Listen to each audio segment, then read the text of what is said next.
안녕하세요. 조세영 변호사입니다. 차용증이 아주 중요한데요. 통상 말씀하신 대로 뭐 지인이나 가족한테 빌려줄 경우에는 차용증 쓰자라고 사실은 채권자 쪽에서 제안하기는 좀 어려워요.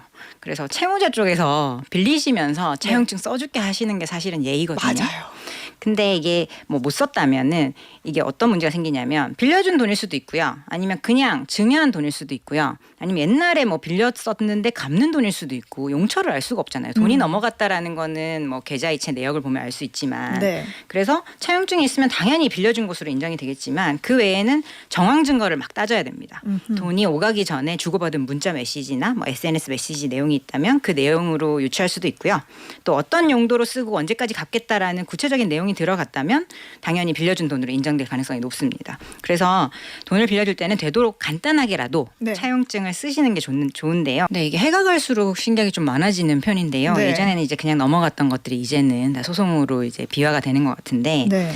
연인 사이에 빌려준 돈을 받기 위한 소송 건수가 눈에 띄게 늘어나고 있습니다. 이자 제한법은 뭐 꼭 금융사와 개인 간의 관계가 아니더라도 개인 간에도 다 적용이 되거든요. 한도는 연 20%입니다. 그러니까 월로 따지면 한 1.66% 정도 될 것 같은데요.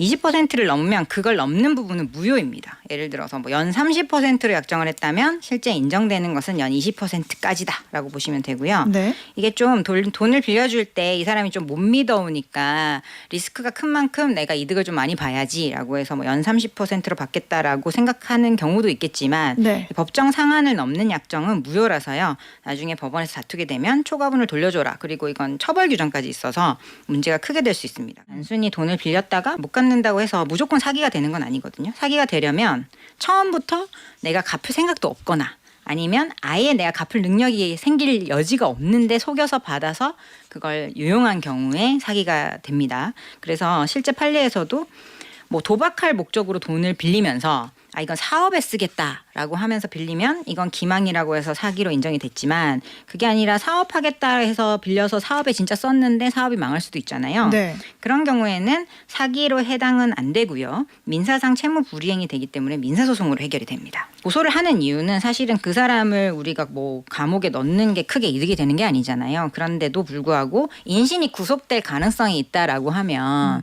채무자가 뭐 정말 완전히 나쁜 사람이 아닌 이상 그런 리스크를 감내하고도 돈을 안 갚기는 어렵기 때문에 구속 위기일 때 그냥 합의금을 좀 지급을 하고 변제를 할 테니 나의 고소를 취하해달라 합의를 해달라라고 할 가능성이 높기 때문에 그렇게 고소를 먼저 하는데요. 네. 이게 결국은 재산이 한 푼도 없게 되면 별 의미가 없는 거죠. 그래서 네. 일단은 고소를 해보고 뭐 또 생각을 해보는 그런 방법도 있을 수 있습니다.